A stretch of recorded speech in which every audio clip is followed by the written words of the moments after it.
দিন 4 হয়ে গেল আমি ঘুরে বেড়াচ্ছি রঙ রঙিলো রাজস্থানে। এই কয়েকদিনে বিকানেরের অপূর্ব জুনাগড় ফোর্ট দেখলাম, জয়সলমেরের সোনার কিল্লাও দেখলাম, আর মরুভূমি তার তো কোনো তুলনাই নেই। জয়সলমের থেকে এখন আমি যাচ্ছি ব্লু সিটি যোধপুরের উদ্দেশ্যে। মনে মনে ভাবছি এত দারুণ জায়গাগুলি দেখার পর আর মনে হয় কোনো কিছু ততটা ভালো লাগবে না, কিন্তু না, সে আমার চোখে আঙুল দিয়ে দেখিয়ে দিল 1459 সালে রাও যোধা রাঠোরের প্রতিষ্ঠা করা নীল শহর যোধপুর কতটা অপূর্ব হতে পারে। প্রথমবার যখন বিশাল মেহরানগড় দুর্গ দেখলাম চমকে উঠলাম। কি তার গঠন, কি তার বিশালতা, কি তার সৌন্দর্য, বর্ণনা করার ভাষা আমার নেই। এই যোধপুরে বসতি নির্মাণের আগে মারওয়াড়দের রাজধানী ছিল মান্ডোরে। সেই ঐতিহাসিক মান্ডোরেও আপনাদেরকে নিয়ে যাব আর দেখাবো রাজস্থানের তাজমহল যশবন্ত থারা।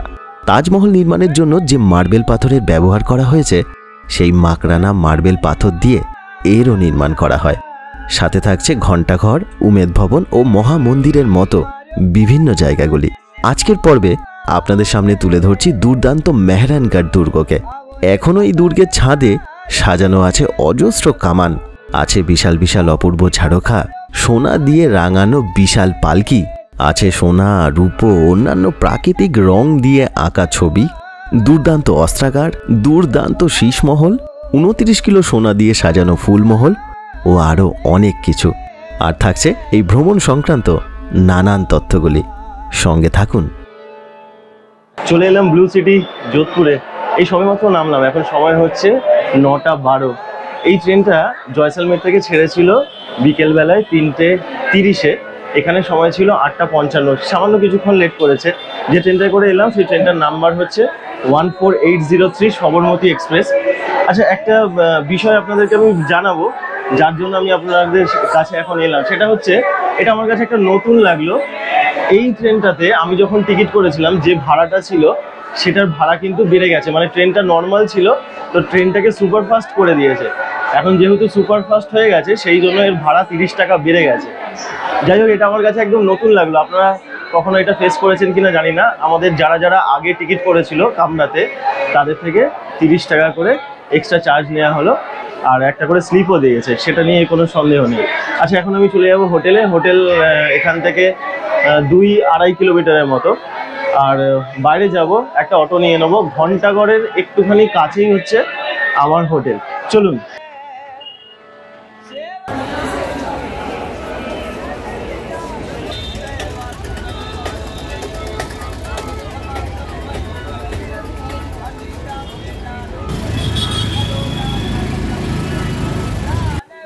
এই রুমটাতে আমি আছি।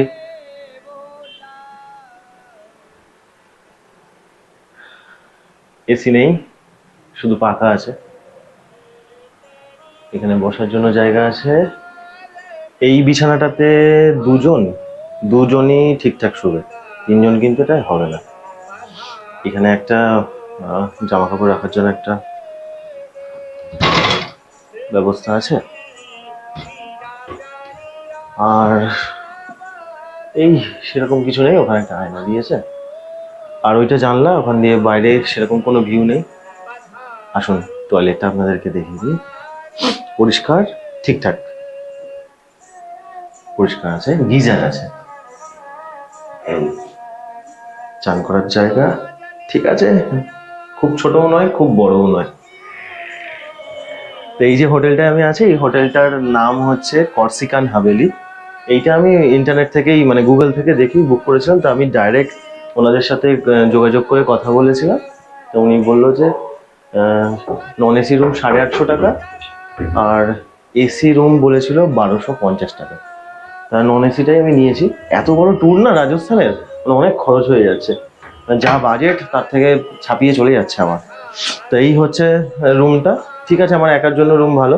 আপনাদের যদি মনে হয় যে আপনারা এসি রুম নেবেন সেক্ষেত্রে কথা বলবেন। আর একটা জিনিস সবসময় মাথায় রাখবেন, রাজস্থান ভ্রমণে শীতকালে, মানে ধরুন ওই নভেম্বর মাসের মাঝামাঝি থেকে কিন্তু সব রেট বেড়ে যায়।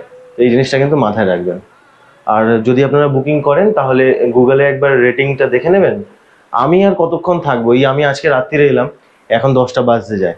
কালকে সারাদিন আমি টোটো করে ঘুরবো, আবার তারপরের দিন সকালবেলা আমি চলে যাব। তো সেক্ষেত্রে কতটা কি আমি মানে থাকবো, কতটা কি ভালো রিভিউ দিতে পারবো, আমার যদি কোনো অসুবিধা হয় আমি আপনাদেরকে জানাবো। আপনারা একটু রিভিউ দেখবেন, ভালোভাবে যাচাই করবেন কি দরকার না আছে সেগুলো ভালোভাবে জেনে আপনারা বুকিং করবেন। এখান থেকে ফোর্ট পায়ে হেঁটে যাওয়া যায়, আর এখান থেকে ঘন্টা গড় ওই ধরুন মিনিট 10 আপনাকে হাঁটতে হবে। তো এই জিনিসগুলো একটু মাথায় রাখবেন বুকিং করার আগে। চলুন, টাটা, গুড নাইট, কাল সকালে দেখা হচ্ছে।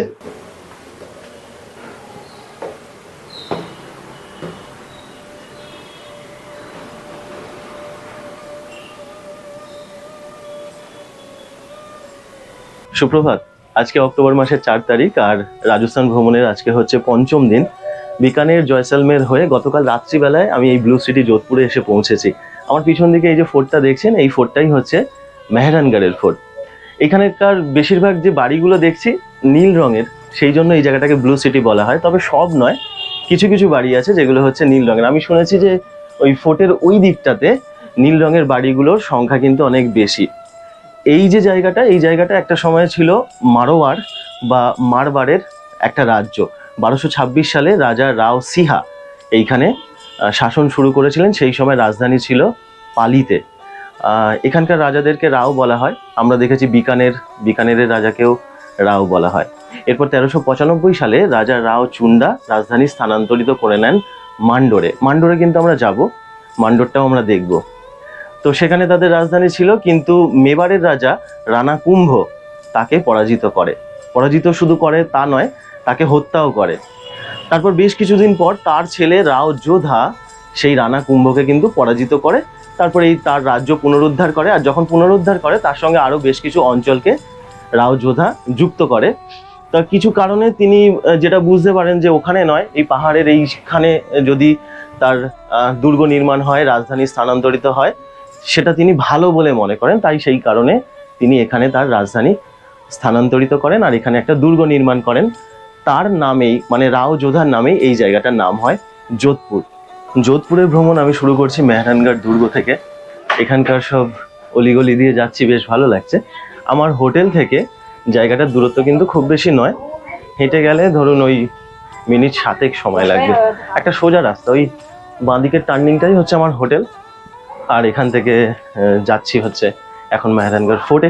দেখি কতক্ষণ সময় লাগে হেঁটে, আপনাদেরকে জানিয়ে দেবো। যদি সেরকম হয় তাহলে আপনারাও হেঁটে যেতে পারবেন, নাহলে অটো আছে, সে নিয়ে কোনো সমস্যা নেই। আগে না ফোর্ট দেখে নিই, ফোর্টটা দেখতে সময় লাগবে, আর আমার একটু সময় লাগে ওইসব দেখতে, তো এইটা সবারই লাগবে। তো ফোর্টে দেখে নেবো, দেখে নিয়ে তারপর অন্যান্য জায়গাগুলো দেখার জন্য একটা অটো ভাড়া করব। আমার হোটেলটা যেখানে আছে সেই জায়গাটার নাম হচ্ছে ব্রাহ্মণগলি, মানে উমের চক, ওখান থেকে একটুখানি হচ্ছে ব্রাহ্মণগলি। এই রাস্তাটা দিয়ে আমি এলাম, আর এই সামনে হচ্ছে সিঁড়ি, আর ওই হচ্ছে ফোর্টে যাওয়ার রাস্তা। এখানে লোকেরা যাদেরকে অটোর কথা বলছে যে এইটুকু রাস্তা অটোয় যাবে, দরকার নেই, সিঁড়ি দিয়ে চলে যাও, তারপরে একটুখানি। এইখানে কটা সিঁড়ি আছে, এই সিঁড়িগুলো দিয়ে চলে যাই। যদি আপনাদের মনে হয় যে না সিঁড়ি উঠতে সমস্যা আছে, তাহলে আপনারা একটা অটো করে নেবেন। খুব বেশিক্ষণের কিন্তু মানে রাস্তা নয়, 5 মিনিট নয়, 10-12 মিনিটের রাস্তা। এখান থেকে ভিউটা দেখুন, পিছন দিকে ওই যে ফোর্ট, ও দারুণ দারুণ। এইখানে এই যে বাড়িগুলোতে নীল রং করা আছে, সেই নীল রং করার পেছনে অনেকে বলে যে সেই সময় যে প্রাচীন ব্রাহ্মণরা ছিলেন তাদের বাড়িগুলো আলাদাভাবে শনাক্ত বা চিহ্নিত করার জন্য নীল রঙের করে দেওয়া হয়। আবার অনেকে বলে যে এখানে অনেক পোকামাকড় ছিল, তাই সেই পোকামাকড় থেকে বাঁচার জন্য নাকি রঙের মধ্যে একটা নীল একটা কেমিক্যাল মেশানো হতো, তা সেটাতে নাকি ওটা নীল রং হয়ে যেত রংটা, তারপরে রং করা হতো। আবার অনেকে বলেন যে এই নীল রং করলে নাকি ঘরবাড়ি ঠান্ডা থাকে, এখানে তো প্রচুর রোদ হয়, প্রচুর গরম পড়ে। তবে অনেক ঐতিহাসিক আছেন যারা ভালো বোঝেন, তারা বলছে যে এইসবের মধ্যে নাকি কোনো একটাও নাকি এইসবের মধ্যে নয়, এমনি এখানে নীল রং ছিল। সেটা সঠিক কারণ আমার জানা নেই। আচ্ছা, আমরা অনেকটা এসে গেছি, আর কিছুটা গেলেই ফোর্ট দেখাই যাচ্ছে। আঁকা বাঁকা পাহাড়ি রাস্তা তো, তাই একটু ঘুরে ঘুরে যেতে হচ্ছে। আমার মনে হচ্ছে আমি বিদেশের কোনো জায়গায় চলে এসেছি, যা সুন্দর এখান থেকে লাগছে।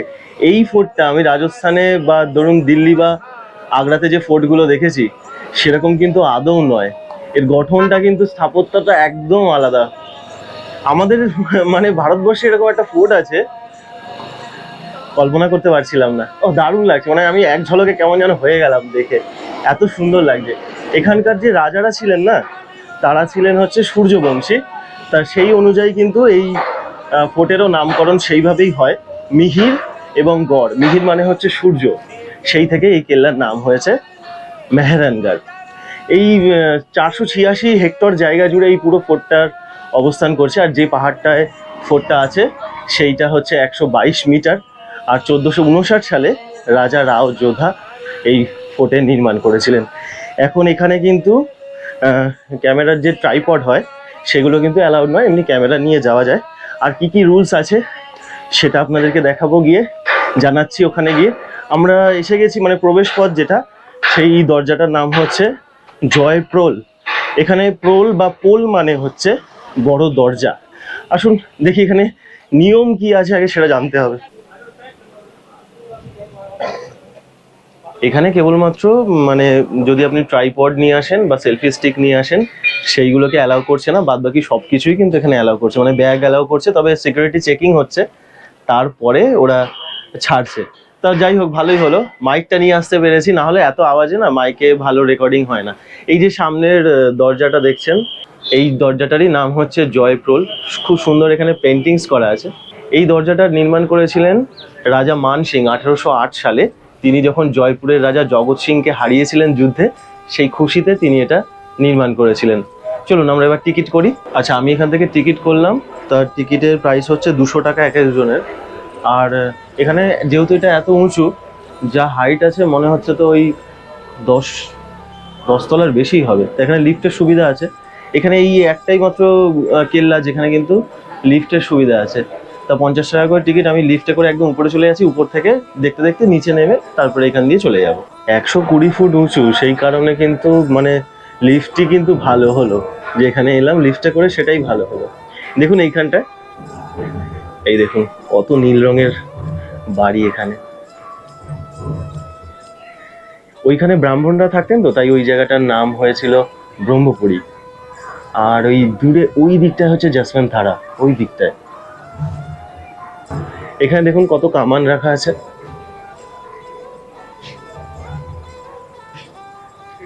সন্ধেবেলায় না এখানে একটা মানে রেস্টুরেন্ট হোটেলের মতন হয়, খাওয়া দাওয়া করা যায়, এখানে ডিনার করা যায়।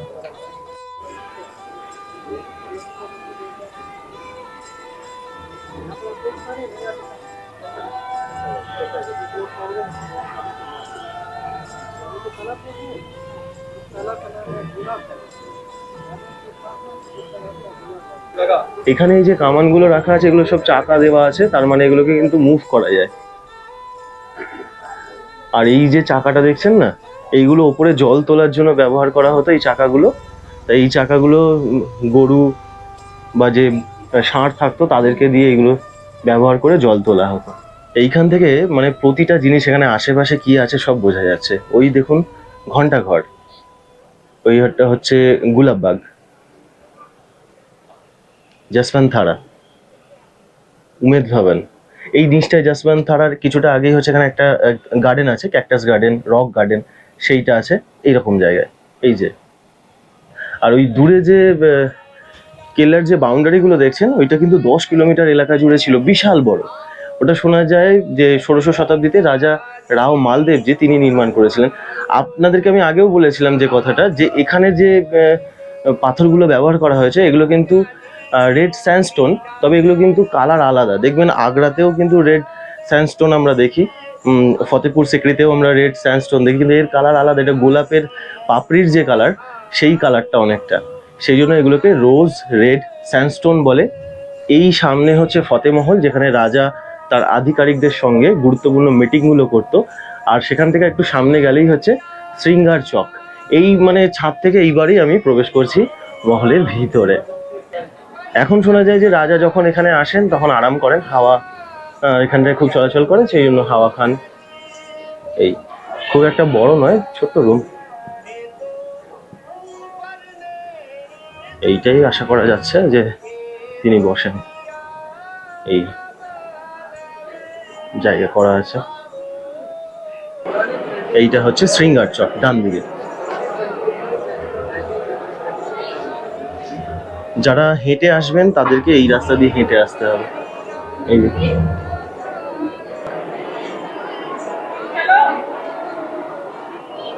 ও ঝড়োখাগুলো কি বাবা, অপূর্ব অপূর্ব। সেই পর্দা প্রথা ছিল, ওই জন্য দেখুন সব ঝাড়খাগুলোর মধ্যে ছোট ছোট সব ছিদ্র করা আছে মহিলাদের জন্য। একদম বিচ্ছিরি নিয়ম ছিল, ওটা বন্ধ হয়ে খুব ভালো হয়েছে। একটা সময় ছিল না, তারপরে মাঝখানে আবার ওটা এসেছিল পর্দা প্রথা, তারপরে আবার চলে গিয়েছিল। দেখুন এইগুলো হচ্ছে সেই প্রাকৃতিক রং। দেখুন মাটি ব্রাউন কালার ব্যবহার করা হতো, লাল হোয়াইট চক, এটা দিয়ে সবুজ, এই দেখুন সোনা, আর এইটা হচ্ছে রূপো, সিঁদুর দিয়ে লাল, আর এইগুলো হচ্ছে সব ব্রাশ, তখনকার দিনের পেপার। যেহেতু তখন সোনা রূপো এই দিয়ে রং করা হয়েছে না, এইখানে পেন্টিংসে যদি আপনি টর্চ মারেন বা মোবাইলে ফ্ল্যাশ মারেন তাহলে কিন্তু চকচক করবে।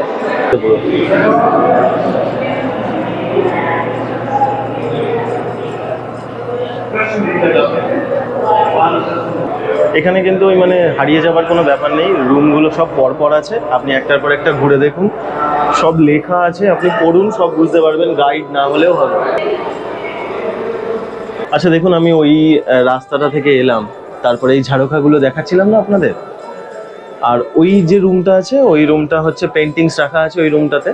আর আমার পিছন দিকে যে এই যে রুমটা আছে এইটা, এই রুমটার নাম হচ্ছে দৌলতখানা। তো এই যে রুমটা ছিল সেই সময় রাজাদের যে সম্পত্তি সেগুলো কিন্তু এখানে রাখা হতো, তাই জন্য এই জায়গাটার নাম হচ্ছে দৌলতখানা। মানে সোনা রূপো হিরে জহরত সেই সব কিন্তু এখানেই রাখা থাকতো। এখানে কিন্তু মানে বিনা অনুমতিতে কেউ প্রবেশ করতে পারতো না, সবসময় এখানে সেনা মোতায়েন করে রাখা হতো। তবে সব থেকে আকর্ষণের যে ব্যাপার এখানে যেটা আছে সেটা হচ্ছে একটা সোনার পালকি, যেটাকে মহাডোল বলা হয়। এটাই হচ্ছে এখানকার ভালো জিনিস, যে এখানে আপনি কিন্তু দেখতে পাবেন অনেক জিনিস সেই সময়ের, যেগুলো সংরক্ষণ করে রাখা হয়েছে, যেগুলো দেখা যায়, যেগুলো আমরা দিল্লিতে বা আগ্রায় সেগুলো আমরা দেখতে পাই না।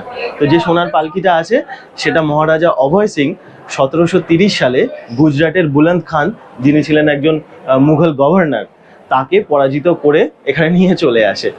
আর তারপর থেকে খুব বড় যখন অনুষ্ঠান বা কিছু হতো তখন সেই সময় খুব রেয়ার তিনি এটা ব্যবহার করতেন। চলুন আমরা ভিতরে গিয়ে সেই পালকিটা দেখি, আর যেগুলো আছে সেগুলো আপনাদেরকে দেখাই। ভিতরে খুব চেঁচামেচি হচ্ছে, আজকে অনেকে এসছেন, তো সেই জন্য আপনাদেরকে এখানে বলে দিলাম, ওখানে হয়তো শুনতে পাবেন না ঠিক করে। আসুন। যদিও এই মহাডোল সোনার পালকি নামেই বেশি পরিচিত, তবে এটি সম্পূর্ণ সোনা দিয়ে বানানো নয়, এটি কাঠ দিয়ে নির্মাণ করা হয়, যাতে দারুণ কারুকার্য দেখতে পাওয়া যায়। সুন্দর কাঁচও এতে লাগানো আছে, আর রং করা হয়েছে সোনা দিয়ে। বিভিন্ন উৎসবে মহারাজা অভয় সিং এর ব্যবহার করতেন। 12 জন বাহক এটি বয়ে নিয়ে যেতেন। এখানে একটা তোরণ রাখা আছে, এইগুলো না যখন বিয়ে হয় তখন মানে ছেলের পক্ষ থেকে, মানে বর যখন এখানে আসেন বিয়ের পর, তখন ওরা ওই যে ওদের কাছে যে তলোয়ারটা থাকে সেটা দিয়ে এখানে ছোঁয়াটা শুভ মনে করা হয়। এই যে সিদ্ধিদাতা গণেশের একটা এই করা আছে, এইটা দেখুন কত সুন্দর।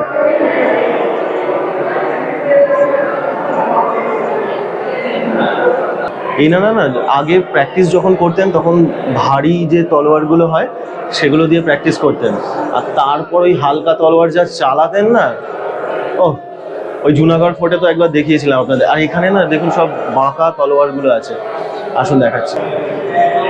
আর এইগুলো যেগুলো ছিল এগুলো মাথায় পরতেন ওনারা, নাক গার্ড থাকতো এতে,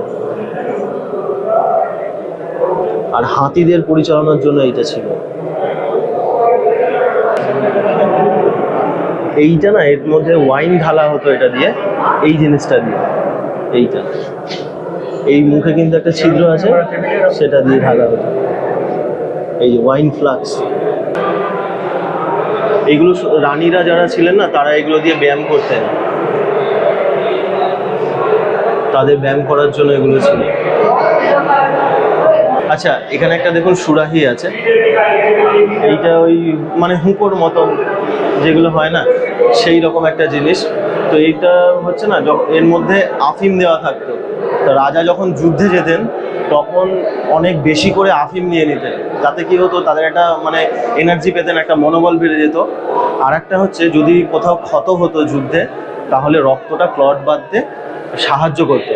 আর একটা হচ্ছে যে যন্ত্রণাটা, ধরুন কেউ তীর মেরে দিল একটা বা কোথাও কেটে গেল, সেই যে যন্ত্রণাটা, সেই যন্ত্রণাটা অনেক কম অনুভব করতেন। সেই জন্য এইগুলোতে ভারী মাত্রায় আফিম তারা সেবন করে তারপর যুদ্ধে যেতেন। দেখুন রাজার পোশাক, এগুলোতে সোনা রূপোর জড়ি দিয়ে কাজ করা আছে, রয়্যাল কস্টিউম। আচ্ছা, এটা ঊনবিংশ শতাব্দীর। আর এইটা যেটা দেখছেন, এটা হাতির দাঁত দিয়ে তৈরি করা হয়েছে, কি সুন্দর দেখুন, ট্রেনের একটা মডেল। এইগুলো এখানে নয়, এগুলো কিন্তু অন্য জায়গা থেকে আনা হয়েছে, হায়দ্রাবাদ থেকে এগুলো আনা হয়েছে ডিজাইন। এই যে বড় তালাটা দেখছেন, এই যে এইগুলো কিন্তু মানে ফোর্টের যে দরজাগুলো আমরা দেখি না, সেগুলো আটকানো থাকতো, এরকম ছবি দেওয়া আছে, বিশাল। এটা দেখুন 4টে চাবি। আমার পিছন দিকে এই হচ্ছে দৌলতখানা। এবার এই যে পিছন দিকে গেটটা আছে না, এই গেটটা দিয়ে নিচে চলে যাওয়া যাবে। তাহলে আগে একটা কাজ করি, যে উপরটা আগে ভালো করে ঘুরে নিই, কারণ যেখানে পেন্টিংস রাখা ছিল না সেখান থেকে উপরে যাওয়া যায়। তাহলে উপরটা আগে ঘুরে নিই, তারপরে এইখান দিয়েও একটু যাওয়া যায়, সেইটাও ঘুরে নেবো, দেখবো ওখানে কি আছে। আর উপরটা ঘুরে তারপরে নিচে চলে যাবো, একেবারে বেরিয়ে যাব গেট থেকে। এখানে সেই যে যুদ্ধে তাঁবু ব্যবহার হতো না, সেইগুলো এখানে রাখা আছে।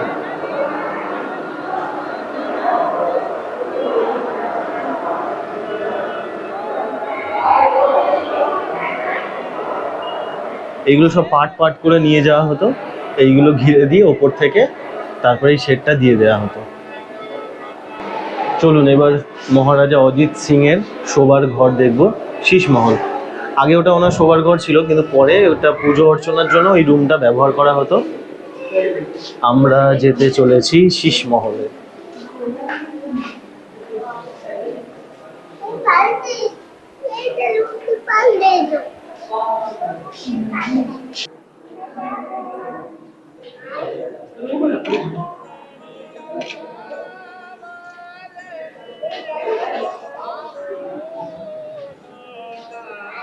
আচ্ছা, এবার আপনাদেরকে এমন একটা প্যালেস দেখাবো এই দুর্গের মধ্যে, যেটা হচ্ছে সব থেকে সুন্দর, মানে মাথা খারাপ হয়ে যাবে এত সুন্দর। এই প্যালেসটার নাম হচ্ছে ফুলমহল। মহারাজা অভয় সিংহ অষ্টাদশ শতাব্দীতে এই ফুলমহলের নির্মাণ করেছিলেন মনোরঞ্জনের জন্য। এখানে যারা কবি ছিলেন তারা কবিতা পাঠ করতেন, যারা বাইজিরা ছিলেন তারা নৃত্য পরিবেশনা করতেন। দারুণ সুন্দর। 29 কিলো সোনা এই রুম বানাতে ব্যবহার করা হয়। আর এখানে যে রঙিন কাজগুলো আছে সেগুলো বেলজিয়াম থেকে আনা হয়েছে। চলুন আপনাদের রুমটা দেখাই, দারুণ লাগবে আপনাদের। ওপরে দেখুন 29 কিলো সোনা ব্যবহার হয়েছিল। বাবা রে, বিভিন্ন রাজাদের ছবি। তারপর ওই যে ওখানে রাজা বসতেন, অন্যরা সবাই যারা ছিলেন তারা এখানে বসতেন। ওই যে রঙিন কাঁচ বেলজিয়াম থেকে আনা।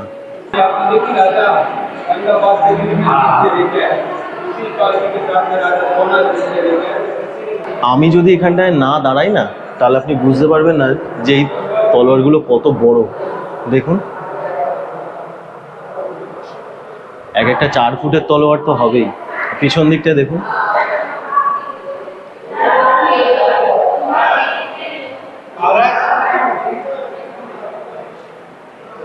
কত লম্বা লম্বা বল্লম ছিল। আর তাতেও কারুকার্য কিন্তু কম নেই। দেখুন অস্ত্রশস্ত্রগুলো কত শৌখিন, কত সুন্দর করে বানানো হয়েছে। এইটা দেখুন। ও, আমাদের দুটো মহল দেখা হয়ে গেছে, আমাদের বাকি রয়েছে শুধু তখ্ত বিলাস দেখা। আমরা নিচে যে ছবি দেখেছিলাম না 3টে মহলের, সুন্দর মহলের, ফুলমহল, শীষমহল, আর এই হচ্ছে তখ্ত বিলাস। এইটা 33তম মহারাজা তখ্ত সিং তার শোবার ঘর নির্মাণ করেন। ওই দেখুন হাতে টানা পাখা, ফার্নিচার রাখা আছে এখানে, এই যে খেলার জন্য। পেন্টিংস দেখুন,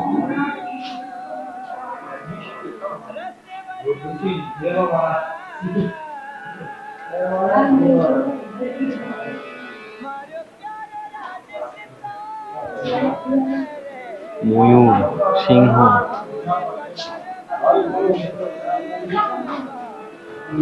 মেঝেটা দেখুন না কি সুন্দর, পাথর নয় কিন্তু পেন্টিংস।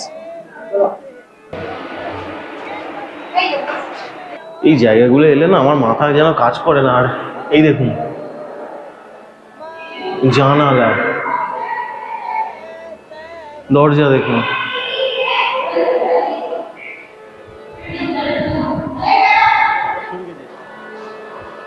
ও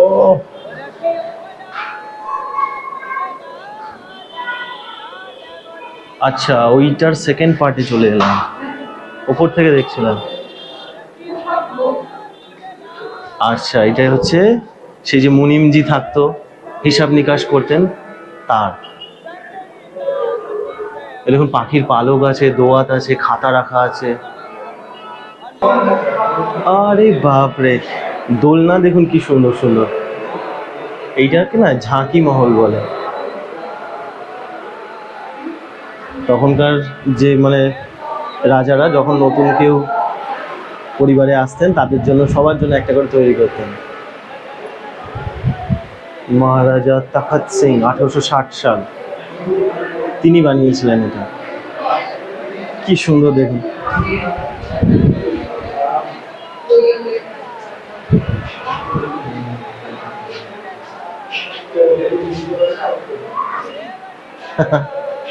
দারুণ দারুণ।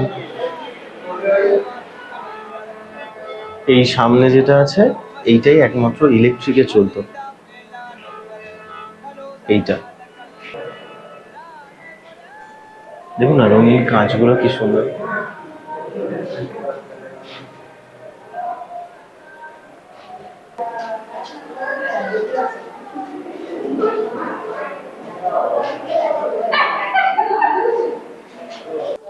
এই যে সামনের দরজাটা আছে এইটা, ওইটা থেকে ঝাঁকি মহল থেকে আমরা এলাম। এই জায়গাটার নাম হচ্ছে হলিচক। এখানে রানীরা তাদের দাসী, অন্য যেসব রানী আছে তাদের সাথে হোলি খেলতেন। এখানে কিন্তু পুরুষরা প্রবেশ করতে পারতেন না। এত অপূর্ব লাগছে এই জায়গাটা, মানে খালি চোখে আপনি না দেখলে বুঝতে পারবেন না। এত সুন্দর, এত সুন্দর এই জায়গাটা, দারুণ সুন্দর। এই ঝরকাগুলো দেখুন না, ও আমার মনে হয় যে এখানেও কিন্তু ওই জুনাগড় ফোর্টের মতন না, উপরে চেন দিয়ে দেওয়া উচিত বা ওই নেট দিয়ে দেওয়া উচিত যাতে পায়রা না আসে। ওদের জন্য তো অনেক ক্ষতি হয় এসব জায়গাগুলো। দারুণ দারুণ দারুণ, দরজা থেকে শুরু করে, মেঝে থেকে শুরু করে। ও এই যে জায়গাটা দেখছেন না, এটা পুজোর জন্য ব্যবহার হতো। আর ওই সামনে ওই যে গেটটা আছে ওখানে মতি মহল আছে, মানে ওটা আপনি বলতে পারেন যে ওটা ছিল দেওয়ানে খাস। 1595 থেকে 1619 সওয়াই রাজা সুর সিং এই আলোচনা করতেন সমস্ত বিষয়ে আধিকারিক মন্ত্রীদের সাথে। কাঁচগুলো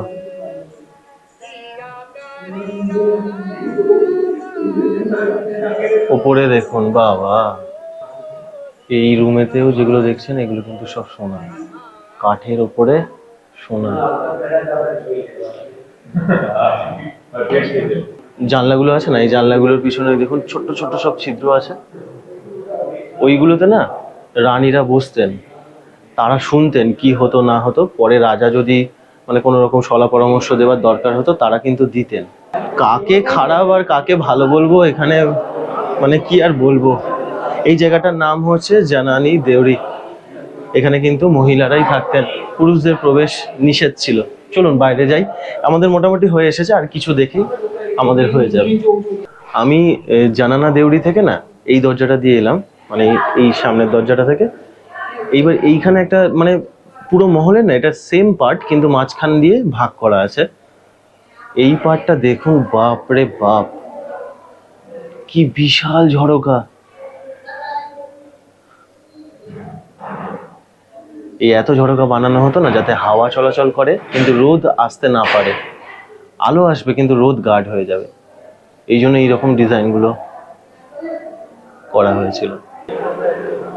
আমি দৌলতখানা থেকে শুরু করেছিলাম, আমার মোটামুটি এই দুর্গ দেখা শেষ হয়ে গেছে। এখন যে এই জায়গাটা আমি দাঁড়িয়েছি, এই চকটার নাম হচ্ছে শৃঙ্গার চক। তো এইখানে কি হতো, রাজ্য অভিষেক বা রাজ তিলক যেটা হতো সেই কাজটা এখানে সম্পন্ন করা হতো। আর ওই দেখুন একটা ছোট্ট একজন বাচ্চা আছেন, উনি হচ্ছেন মহারাজা গজ সিং দ্বিতীয়। তা ওনার বাবা খুব মানে অল্প বয়সে মারা গিয়েছিলেন, যখন উনি 4 বছর বয়স ছিল তো তখনই মারা গিয়েছেন, তাই জন্য 4 বছর বয়সেই তার রাজ্য তিলক করা হয়েছিল। তো বিভিন্ন রাজাদের এখানে সেই রাজ তিলকের রাজ্যাভিষেকের ছবি এখানে দেওয়া আছে। আর এই সামনে হচ্ছে পালকিখানা, এখানে বিভিন্ন রকম পালকি রাখা আছে। আর এই দিকটাতে সেই যে হাতি বা উটের ওপরে যে জিনিসগুলো বসানো থাকে তার উপরে সবাই বসতেন, সেইগুলো এখানে সংগ্রহ করে রাখা আছে। চলুন আমরা এই দিক থেকে শুরু করি। এইটাও দেখুন কাঠের, তার উপর কত সুন্দর কারুকার্য করা আছে। এটা কাঠের ওপর রূপোর পাত দেওয়া আছে।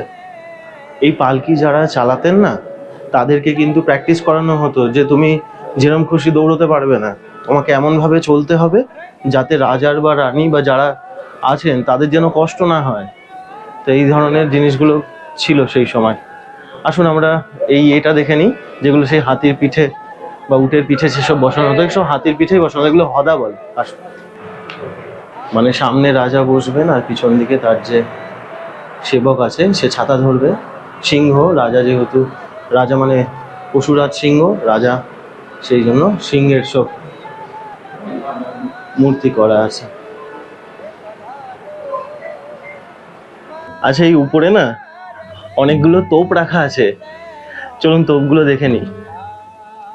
এই যে এখানে মেহরানগড়ের যে দুর্গ নির্মাণ করা হয়েছে, এই দুর্গটা নির্মাণের আগে এখানে যে পাহাড়টা ছিল সেই পাহাড়টাতে না একজন সাধু বসবাস করতেন।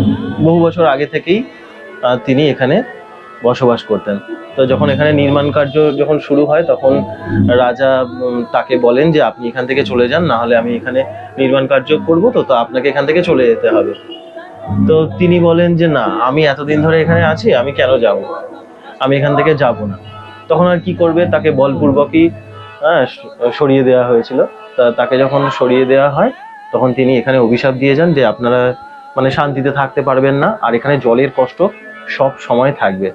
এবার উনি যে ওইটা করে সেইটা নিয়ে রাজা সমস্যায় পড়ে যান যে কি করে সেই যে দোষ এখানে লেগে গেল সেই দোষটাকে কি করে ঠিক করা যায়। তা বিভিন্ন রকম আলোচনা এবং ব্রাহ্মণদের সাথে বিভিন্ন রকম আলোচনার পর একটা ঠিক করা হয় যে একজন ব্যক্তি যদি নিজের স্ব ইচ্ছায় এখানে আত্মহত্যা করেন তাহলে মানে তাকে সমাধিস্থ করা হয় জীবন্ত, তাহলে এই দোষটা এখানে কাটানো যাবে। তো সবকিছুর পর অনেক করার পরে একজন ব্যক্তি, তার নাম হচ্ছে এই যে রাজা রাম মেঘবাল, তিনি রাজি হন যে ঠিক আছে, যা এত বড় রাজ্য এখানে দুর্গ তৈরি হবে, তা আমি নিজের স্বইচ্ছায় আমি নিজের জীবনের বলিদান দেব। তখন তিনি নিজের জীবনের বলিদান দেন। আর রাজার পরিবার এখনো পর্যন্ত সেই তার পরিবারকে দেখাশোনা করছেন, তাদের সমস্ত জিনিস, তাদের অসুবিধা সুবিধা সব এই রাজার পরিবারই কিন্তু এখনো পর্যন্ত সেটা করে আসছেন। তাদের যা দরকার এনারাই কিন্তু সেগুলো দেন। আর এইখান থেকেই নির্মাণ শুরু হয়। আর ওই দেখুন ওই জন্য ওখানে একটা দেওয়া আছে রাও যোধাজিজ ফালসা, এইখান থেকেই সেই নির্মাণ শুরু হয়। তারপর 1459, আর এখানে এই যে 11ই শনিবার 1515। চলুন আমরা বেরিয়ে যাচ্ছি। আপনাদেরকে যেটা বলার ছিল, এই যে বড় গেটটা আছে এই যে এদিকে, এই গেটটার পরেই তো হচ্ছে মানে এই রাস্তাটার পরেই হচ্ছে বড় দরজাটা। এইগুলো করা হতো, এই দেখুন কত উঁচু, আস্তে আস্তে হচ্ছে। এগুলো করা হতো যে কেউ যাতে দ্রুত গতিতে যেতে না পারে, কেল্লায় প্রবেশ করতে না পারে। আর প্রতিটা বাঁকে একটা করে দরজা ছিল যাতে মানে ওখানে গিয়ে থামতে হয়, আর হাতিদেরকে দিয়ে গেট ভেঙে দেওয়া হতো। সেই জন্য গেটে স্পাইক বসানো থাকতো, হাতি যদি ধাক্কা মারে তাহলে তার ব্যথা লাগবে, তখন সে আর ধাক্কা দিতে পারবে না। এগুলো সব দরজাতেই ছিল, কিন্তু সময়ে যাতে আমাদের কারো কোনো আঘাত না লাগে সেই জন্য সেগুলোকে ঠিক করে দেওয়া হয়েছে। এই আর একটা দরজা, দেওয়ালে যে দাগগুলো দেখছেন, সেই বলছিলাম না যে ওনাদের সাথে ঝামেলা হয়েছিল, তা সেই উদয়পুরের রাজা যখন কামান চালিয়েছিলেন সেই কামানের এগুলো দাগ। এই সব যে গর্তগুলো দেখছেন সব কামান, এই কামানের দাগ। এই দেখুন, ভ্রমণ সংক্রান্ত বিভিন্ন জায়গার ভিডিও আমি তৈরি করি। যদি আপনাদের এই ধরনের ভিডিও ভালো লাগে, চ্যানেলের সঙ্গে থাকতে পারেন, চ্যানেলটিকে সাবস্ক্রাইব করতে পারেন। অনেক ধন্যবাদ আপনাদের মূল্যবান সময় দেওয়ার জন্য। খুব ভালো থাকবেন। দেখা হচ্ছে যোধপুর ভ্রমণের পরের পর্বে।